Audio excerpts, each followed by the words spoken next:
Muy buenos días, muy buenas tardes, muy buenas noches a la querida audiencia de Detona que el día de hoy nos recibe y nos van a ver. No sé si mañana o hoy, pero nos van a ver de que nos van a ver y eso me da mucho gusto.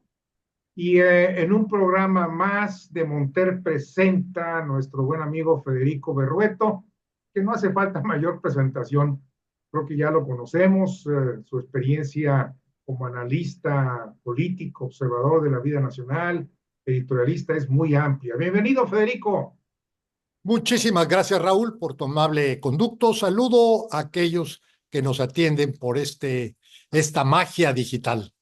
Así es. Fíjate que cuando anuncié que te iba yo a entrevistar, siempre hago con mis invitados los anuncios para que la gente sepa a quién estamos invitando y qué tema se va a tratar. Y hubo varias preguntas, pero una de ellas fue recurrente. Y quiero empezar precisamente con esta pregunta porque nos va a ubicar en el transcurso de esta conversación.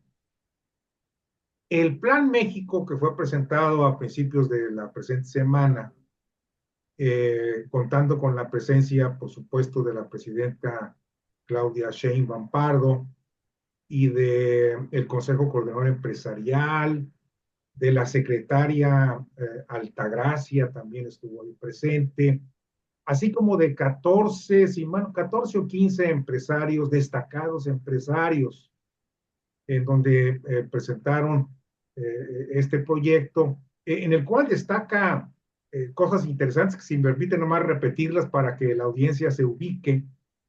Por ejemplo, me llamó la atención, Federico, que Sí, en esta presentación, caso contrario al gobierno anterior, sí creen en el crecimiento económico y le ponen una meta, le ponen un objetivo, inclusive se ponen la meta de que a final del gobierno de la actual presidenta, dentro de 6 años prácticamente, ocuparíamos el 10º lugar de la economía mundial.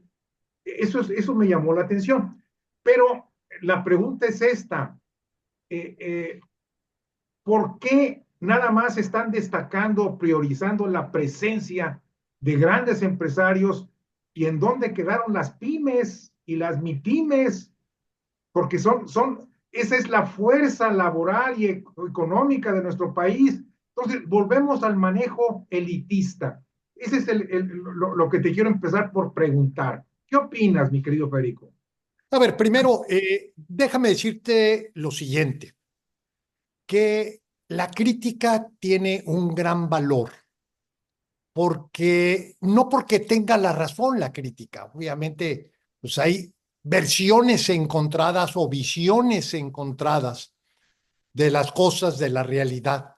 Desde luego está la visión dominante, que es la visión oficial. ¿Por qué dominante? Porque es la que más capacidad tiene para reproducirse y para convencer, que no necesariamente significa que tengan la razón.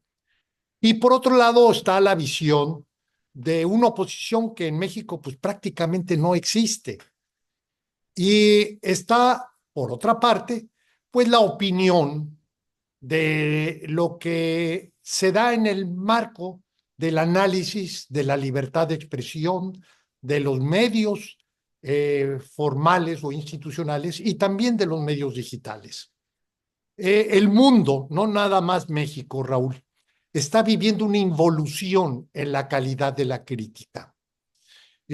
Las autoridades cada vez pueden decir y hacer más con una forma de impunidad, porque no hay un contrapeso que pueda decirles, señores, eso que ustedes dicen no es cierto, no es válido o no es alcanzable o es un absurdo. De manera tal que lo que estamos viendo es que ahora el consenso, el estar de acuerdo, incluso el de apoyar, no necesariamente se asocia a la razón y a la verdad. Y por esta consideración, y discúlpame que antes de responder me haya remitido a esto, No, al contrario, muy interesante. es porque creo yo que la observación acuciosa de los temas y una observación seria, porque en el ámbito digital, que cada vez se vuelve más influyente y más importante, hay de todo. Y es el observador el que recibe la información, el que va a tener que discernir, va a tener que diferenciar qué es la observación que es razonable, que está bien fundada, que tiene veracidad, de aquella observación que está hecha más en la estridencia, en la propaganda o en la emoción. Pero bueno, se ha dicho esto, lo hago como un preámbulo para dar a conocer lo que es mi opinión y concretamente mi opinión sobre el Plan México. Eh, Quiero hablar primero del entorno, del evento. Tú has hecho una observación muy afortunada, Raúl, que la economía, la que genera empleo, la que paga impuestos, la que le da actividad y movilidad al país, es la que no estuvo ahí presente. Los empresarios no estuvieron ahí presentes. Están los grandes empresarios. Pero fíjate una cosa, en este juego de espejos del poder económico con el poder político, que cada vez es más descarado por lo siguiente, como por una parte un gobierno, y no quiero referirme aquí a la señora presidenta que merece mi respeto, sino lo quiero ver como parte del juego político, donde un gobierno que asume que puede cumplir metas que de antemano no son, al menos no se ven que puedan ser realizables o realizadas. Y por otro lado, tú ves a los empresarios que cada vez son mejores para aplaudir. Realmente yo me quedo, tú le pones el micrófono a Paco Cervantes y no, no, no. Claro, el problema de le pones el micrófono, no sabes a quién representan, si representan a los empresarios grandotes, si representan al gobierno o representan a la divina providencia, porque muchas veces lo que ellos dicen, pues más bien requiere encomendarnos al creador para que las cosas resulten como ellos dicen. Pero bueno, lo que quiero decir es que en este entorno desigual, porque el empresariado, el empresariado no son esos, bueno, son esos, ellos son una parte de ese empresariado, pero el empresario es el que no estuvo ahí, el que genera la mayor actividad económica no está allí representado. Y los que allí están representados, así como son buenos para aplaudir, son malos para invertir. Y me remito a una columna de una persona, consideras conmigo, que es de los analistas económicos más serios que hay, que es este viernes 17, Enrique Quintana hace una referencia al reporte que se está dando de inversión, el reporte oficial. Y lo que nos dice nuestro amigo Enrique Quintana es que no hay inversión, que hay, la inversión va a la baja, que estamos en registros históricos de baja inversión. Bueno, tenemos empresarios buenos para aplaudir, malos para invertir. Ahora, ¿por qué esto es relevante? Porque fíjate, una de las grandes afirmaciones, y tú has tenido el acierto de rescatarla, es de que la economía mexicana en el mundo va a estar del lugar 12 al lugar 10. Y esto se resulta muy, muy prometedor y ojalá y se hiciera. La observación que yo quiero hacer de esto no es de que no quiero que las cosas salgan bien, Claro, justamente claro. lo que no quiero es que estemos en este juego de espejos de engaños. A ver, en primer lugar, ¿es cierto que la economía está en número 12? El cálculo que se ha realizado se realizó cuando el dólar estaba a 17 pesos. Si se hace actualmente un recálculo al dólar que está el día de hoy o que ha estado en promedio el último mes y que seguramente va a estar arriba de 20 por lo que resta del año, con todo y que la versión oficial o el cálculo oficial fue, si mal no recuerdo, 17.50, 18 pesos. Pero bueno, vayámonos a la realidad es que estén más de 20. Si haces el recálculo, la economía mexicana no está en número 12, está en número 14. Pero bueno, Sí. ese es lo primero. Digamos, ¿qué se necesita para estar en número 10? Bueno, estar en número 10 no necesariamente. Perdón, Federico. Sí, Un apunte aquí porque creo que es importante también que la audiencia se ubique. sí, Para llegar al número 10, México tendría que crecer al doble o al triple de los dos países que están arriba de México, que es Brasil y Corea del Sur, ¿verdad? Entonces, esto implica un reto. Y además que los países que están en el top 10 no sigan creciendo como están creciendo. Entonces, México tendría que rebasar al doble o al triple, es decir, tendría que meter triple velocidad para poder no solamente rebasarlos, sino de pedir alcanzarlos. así Quiero es. nomás ubicar este tema Qué porque, bueno, qué bueno que nos das esos elementos que son muy objetivos y muy clarificadores de la magnitud del reto. Pero yo lo quiero, esto que tú dices con mucha precisión y claridad, lo quiero dejar en algo muy simple. Necesitamos crecer. Y claro, necesitamos crecer mucho claro, para poder llegar a esa meta o a ese objetivo. Qué bueno que la presidenta convoca a los grandes empresarios para que lleguemos a eso. Pero el problema no está en la convocatoria, tampoco está en el aplauso y el reconocimiento de los empresarios a la presidenta. No, el tema es posible llegar a esa meta. Lo primero que tenemos que decir es que es una meta sumamente ambiciosa. Bueno, ahora viene un segundo elemento. Estamos haciendo las cosas para poder crecer en esa expectativa o en ese nivel que estamos marcando como meta. ¿Estamos haciendo bien las cosas? Bueno, el secretario de Hacienda y la presidenta están por anunciar una serie, digamos, de facilidades. Muchas de ellas se asocian al nearshoring o a la reubicación de empresas. Aquí hay un primer problema para eso.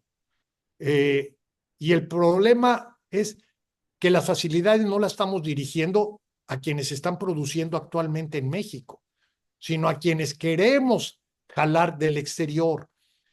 Y jalar del exterior o el nearshoring va a enfrentar un primer problema, Raúl, que el señor Donald Trump va a bajar considerablemente los impuestos en Estados Unidos. Es un mandato de campaña. Yo no sé si vaya a poner aranceles.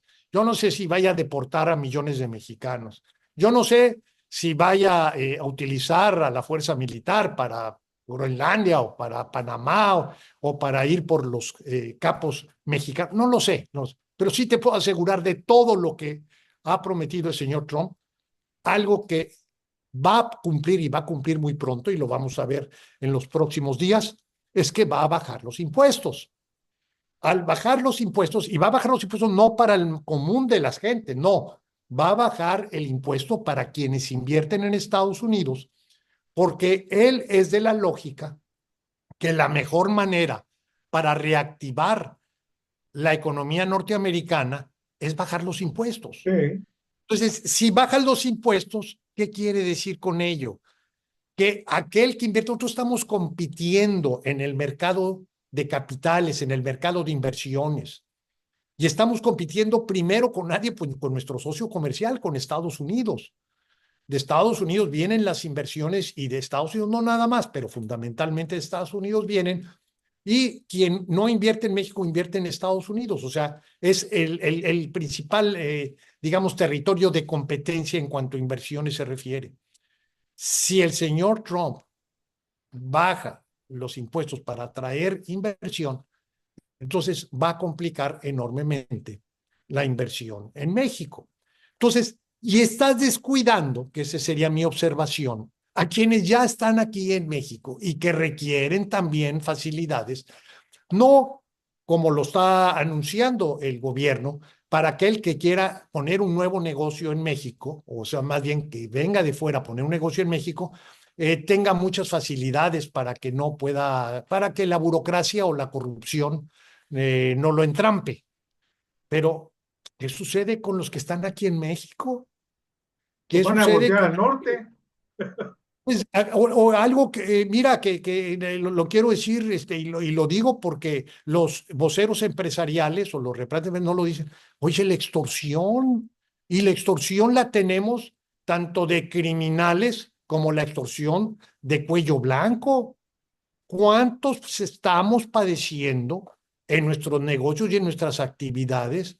No solamente la extorsión del delincuente, digamos, criminal, no, de aquel inspector municipal que llega y que porque no tienes o porque no has cumplido, y tienes que o cerrar tu negocio, posponer el inicio de tu negocio, o tienes que caer en esto que es generalizado, que es la dádiva, la corrupción, vamos, es extorsión. Así es.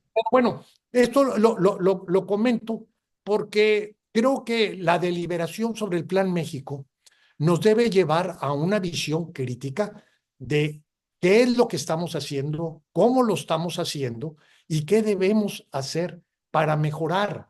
Y aquí es muy simple. ¿Qué necesitamos para crecer? Número dos, ¿quién tiene el potencial del crecimiento? ¿Es el gran capital? ¿Son las grandes empresas? ¿O estamos hablando de la pequeña, de la microempresa?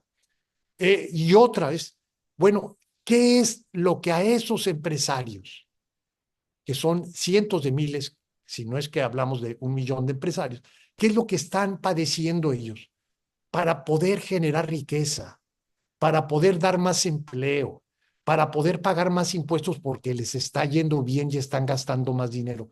¿Qué es lo que están padeciendo? Y esto te lleva a soluciones que no estuvieron allí presentes. Mira, hubo un tema ahí muy interesante dentro de las propuestas, que es que los bancos presten al 30% de las ¿No? microempresas. Sí, perdón, eso es Sí, lo que. sí. Bueno, sí, nada más que si las microempresas no tienen facilidades para formalizarse, ya quiero ver que tú que tienes, vamos a decir, un changarro, vendes tacos, vas al banco, pides un préstamo y lo primero que te dice, oiga, dígame dónde está su declaración fiscal. O la otra, dígame, de qué es dueño, cuál es su garantía, pero la garantía es su negocio, no un colateral. Y te darás cuenta que no es realista pedirles que los bancos incrementen de manera sustantiva el fondeo de la microempresa si esta idea no está acompañada de una propuesta para ayudarle al microempresario a que se formalice y que se formalice en tales términos que le convenga. Que le convenga, tío, yo, Y, exactamente, que y le lo vas a convenga. formalizar para darle un coscorrón, para quitarle el poco dinero que está ganando, pues el empresario no se va a formalizar y va a Claro, decir, es que prefiero pedirle prestado a mi compadre o sacar del colchón o ver cómo le hago en vez de ir a un banco porque pues, no tengo, no acredito los requisitos que me pide el banco para poderme para prestarme. Pero bueno, esto yo lo estoy argumentando a manera de decirte que tenemos que pensar de manera diferente a la economía y no creer que esté en manos del señor Slim o en manos de las grandes empresas transnacionales. Son parte y una parte importante de la ecuación, pero el gran volumen fue justamente lo que sí, señalaba Raúl.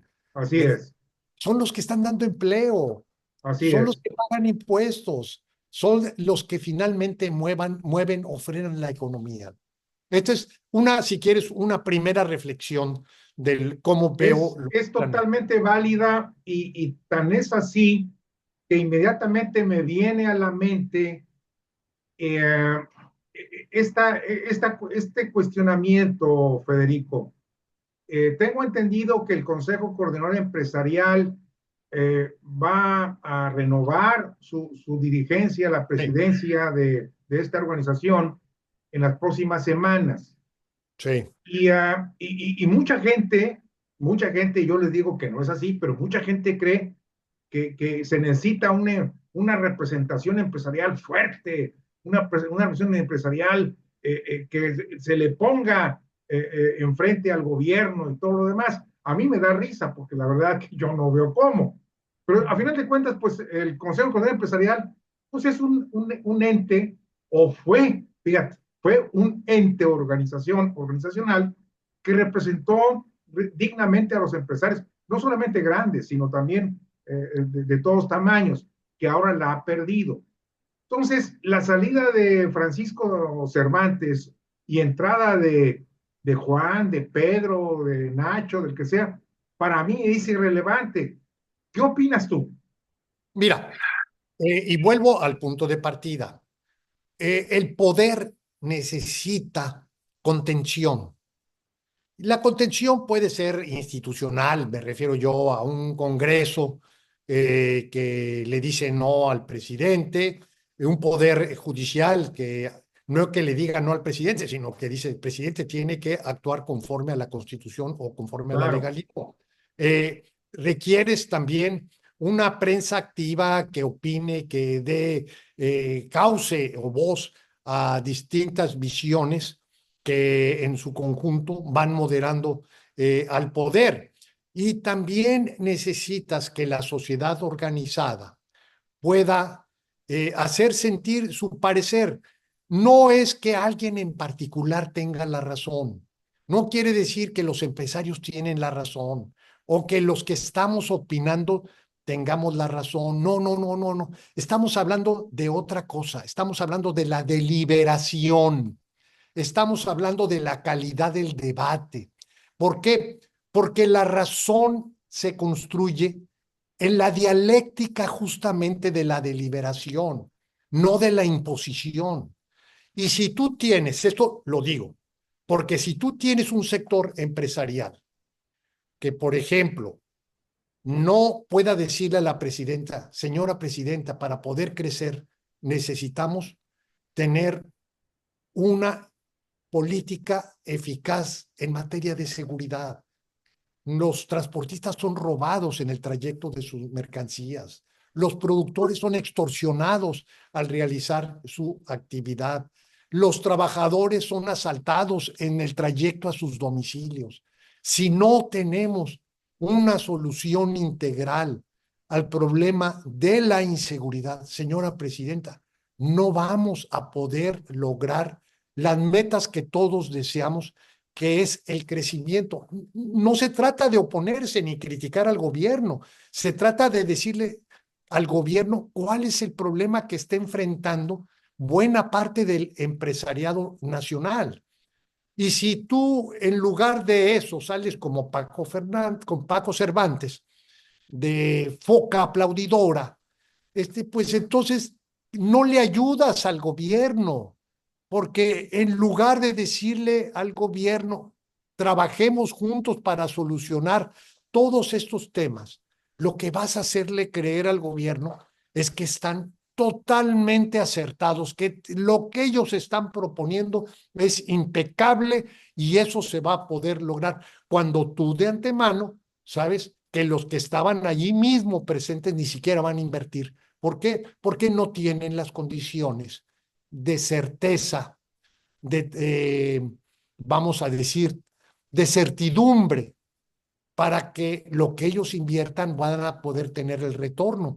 Ellos van a estar viendo ahí en sus móviles si van a invertir en la bolsa de Nueva York o si se van a ir a un paraíso fiscal o si van a estar en eso y van a decir, no, no, no, aquí sí en México no tenemos un poder judicial que dé certeza y que pueda resolver en justicia, entonces no vamos a funcionar. Bueno, esto para llegar a la respuesta. La respuesta es que se necesita una voz social y una voz empresarial que le obligue al gobierno a moderarse o, si se quiere, a entender en su complejidad el problema. Y en esto me remito a un asunto que está, digamos, a la vista de todos, que es la reforma al poder judicial. La reforma al poder judicial. Sí sabemos todos que hay un problema en la justicia mexicana, pero optaron por acabar con la parte más sana de un sistema de justicia sumamente descompuesto. La parte más descompuesta está en las instancias locales, sean ministerios públicos, sean los jueces del ámbito local, sean La policía de la policías, esquina, la policía municipal. las policías, exactamente, las policías municipales. O sea, si tú no atiendes como parte de la cadena de justicia esos elementos, pues no vas a resolver absolutamente nada. Pero además, fíjate lo que está sucediendo ahora, Raúl. La señora presidenta del INE ayer, con toda desfachatez y con poca vergüenza, ha dicho que va a votar entre el 8 y el 15% de los mexicanos. Se lo dijo ayer a Ciro Gómez Leiva. Ciro muy comedidamente le dijo, oiga, pero oye, le dijo, oye, Guadalupe, pero eso es una cifra. Y dijo, no, porque así han votado en la revocación de mandato o en la consulta popular, que fueron entre 18 y 8%, algo así. Señora, esos procedimientos fueron fracasados. Claro, Nuestra referencia debe ser la elección constitucional de legisladores. La participación es de 55, 60, 65%. Pero además, para que una consulta tenga validez, la Constitución determina que haya una participación del 40%. O sea, ya hay un umbral definido en la ley para decir, bueno, ¿qué es lo aceptable? Que los legisladores no hayan definido un umbral para la validez de la elección de legisladores, bueno, es una omisión, pero sí, nosotros sí debemos tener una idea de qué es lo razonable.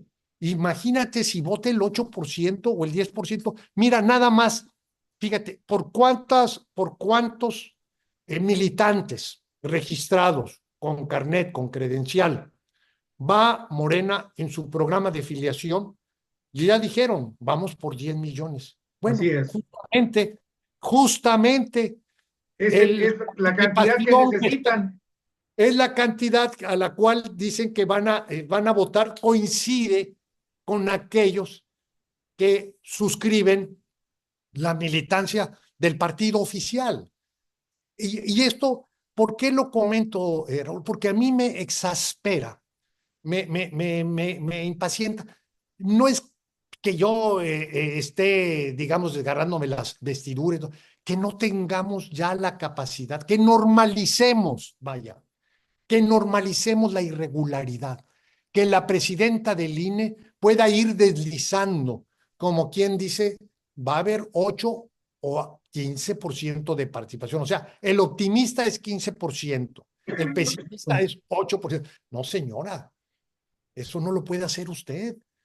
Mejor diga, no estamos preparados para el 100% porque no podemos hacer ninguna presunción, pero que no remita a los procesos fracasados a manera de ir construyendo una suerte, digamos, de aceptación sobre lo que va a suceder.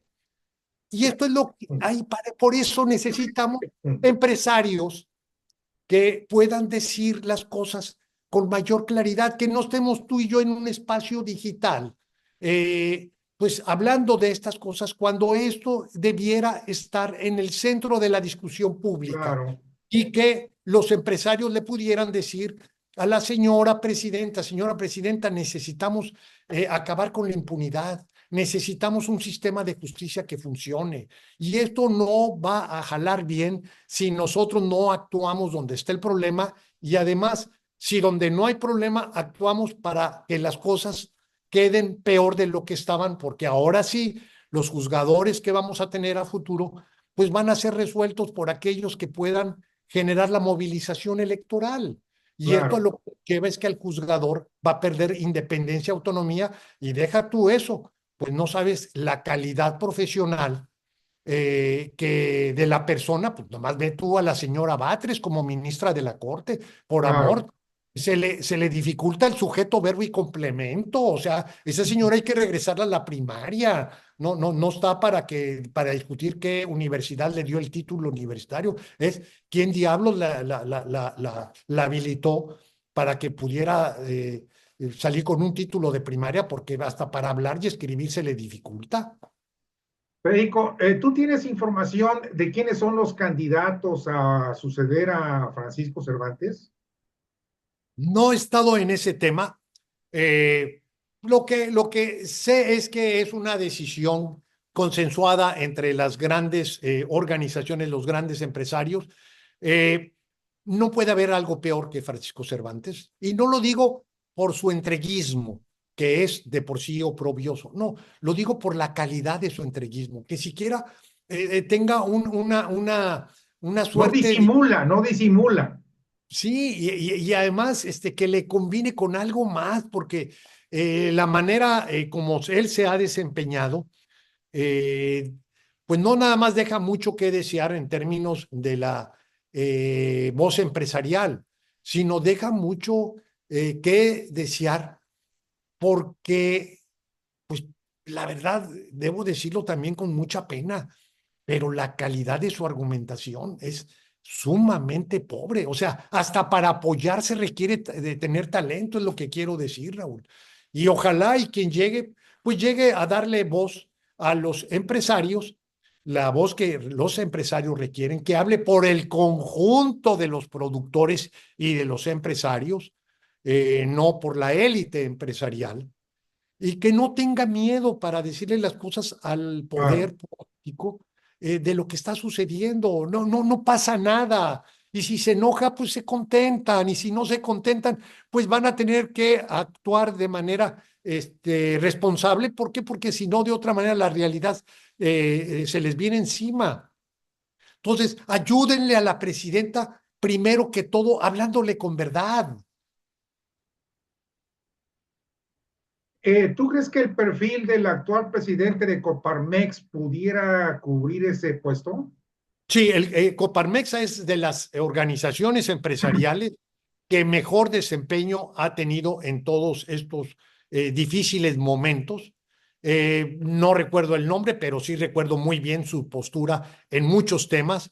Y creo que de lo que tenemos en el sector empresarial es la organización que ha tenido mayor acierto en señalar algunas de las insuficiencias, de los errores o también de los aciertos que ha Sí. tenido el gobierno nacional. Pues caray, mi amigo Federico, te agradezco muchísimo porque esta información ha sido bien interesante. Además, has tocado tú un tema que a mí me fascina, eh, eh, porque actualmente vivimos un gobierno centralista, un gobierno hegemónico, y mucha gente piensa que es necesario para poner orden en el país, lo Es cual a mí cierto. me hace absurdo totalmente. Sí. Y tú acá dijiste una frase ahí que me gustó mucho. Dijiste que hay que ayudar al gobierno, pero no ayudarlo aplaudiendo, sino diciéndole cuáles cosas están malas y cuáles cosas están buenas. Esa es la forma de ayudar. Lo de aplaudir para mí es utópico. No, no, no, utópico. No, no, no. Es un Curioso. entreguismo absurdo totalmente. Fíjate, yo doy clases ya desde hace algunos años aquí en la Escuela Superior de Procesos Electorales y tengo un concepto que he manejado ya por una decena de años. Yo deposito mi voto, pero no deposito mi voluntad, ni deposito mi inteligencia. Es más, yo al gobierno no le aplaudo, al funcionario público no le aplaudo, le exijo. Esa es mi responsabilidad como ciudadano. Absolutamente, Porque mucha absoluta. gente dice, no, no, no, gracias, señor presidente o gobernador o alcalde, pero gracias, ¿por qué? Si es tu obligación, ¿verdad? Claro. Pero en fin, para mí, usaste esa frase y creo que para mí resume muy bien todo lo que estamos viviendo y por supuesto, pues te tengo una buena noticia, mi querido Federico. Creo que este año vamos a tener que reunirnos más seguido porque hay que seguir platicando. Para mí es una excelente noticia, Raúl, y siempre te leo, te sigo con mucho entusiasmo todo este trabajo editorial de opinión que realizas. Cumples con una tarea muy, muy importante, y además lo haces con seriedad, hasta con elegancia, cosa que a mí me agrada mucho y me honra mucho participar contigo. Pues nos seguimos viendo, mi querido Federico, y estamos en contacto. Fuerte abrazo. Un abrazo. Saludo al auditorio. Igualmente, hasta luego. Hasta luego.